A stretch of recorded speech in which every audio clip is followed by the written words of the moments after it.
Here we are at Jim's crazy truck project. Everything changed.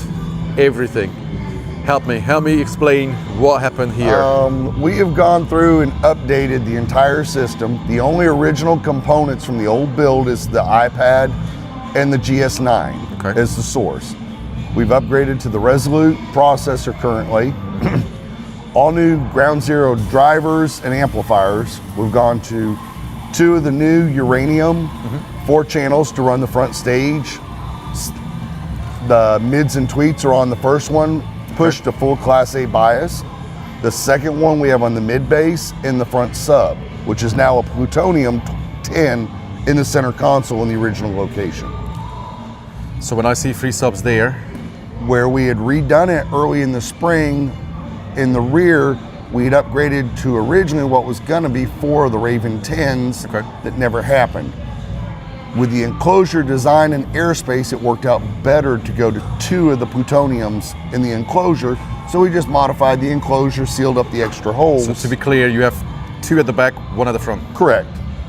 That made it a bit clearer. Oh yeah, I did not do the banner. Okay. Yeah, because normally I try to move the front sub up so it's up with the source unit and that, so you know it's up front. You could move the amplifiers out, Yeah. put the sub there. This was provided by Ground Zero, so I didn't know that was here till I got here. Because this way you can trick people. They're like, oh, how can you have so much upfront bass? And in fact, because you have the magic. Yeah, well, that sub's been in the console has had a subwoofer in it for going on 8 years now. Yeah, and I was probably one of the first ones to start doing the front subs, just because I ran out of space in the back. But just because. Let's see the back. We want to see this situation here. Yeah, and I'll even turn on that sense of humor for you. One great thing I like about these amplifiers that all the terminals are facing down. So especially a truck like this, it gives an easier installation. It also pushes the limits. We've got them up so the seat clears and allowed room to present all the wiring with all the straight wires, cables, and speaker wires and all, where it's tight. It's tight in there. It is. Actually went to the extreme where everything's mounted on this side. You'll notice none of the power is. Yep. That has got 2 layers of the foil and lead wrapped sound deadening under the carpet, with all the power cables running on the back side of the steel rack to create an RF shield. Just 1 extra layer to prevent issues. How big is that extra battery down there? That is 2 sodium ion 12 amp hours. So roughly 30 amp hours. Then we have the excess power at the front, D3400 under the hood. We ran it yesterday for almost 5 hours of judging with the power supply unplugged, and it didn't hiccup. Nice. So. Nice. And we jokingly, with the uranium and plutonium amps, threw the flux capacitor in for a sense of humor. It looks really cool. Okay, what can we see at the front, or what we cannot see? The front, there's not a lot to see. What we cannot see.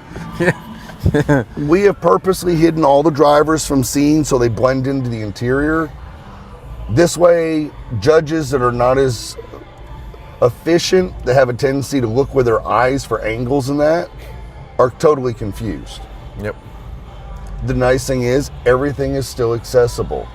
I will cheat and show you, for your guys, when I say easily accessible. Yep, that's the way. And there's the plutonium, the 28 millimeter driver, the 80 mil, and all. This is a aperiodic enclosure vented down into the dash. I spent an entire weekend running impedance sweeps with the new drivers to make sure changing the periodic mat to make sure they matched. It also brought the FS down to each enclosure to 102 hertz. Nice. The kick panels are actually sealed, and we kept changing the filling in them. They've got one of the scariest, flattest impedance curves I've seen in car. Nice. And it brings the FS of that mid bass to 43 hertz. Wow. So. And then we can't show the front sub because that's a work of art. You see none of it. Yeah, it is literally converted the truck from the old console shift to one of the 3/4 ton column shifts, and then shortened the pocket here and created there's a 3/4 inch or 3/4 cubic foot, 20-ish liter, I believe, at the conversion. And the sub is literally all the way to the firewall firing down. Nice. So Nice. And then you have a new control panel as well, I can correct. see. With the new DSP, we had to update the control panel. This is a custom built circuit board, so we could create all the contacts and a Bluetooth controller for the iPad. Yep. And then obviously put our logos in and added the new Resolute DSP controller. Had to widen it a little from the old system, but kept everything symmetrical, and it's very convenient because you can buy feel. Absolutely.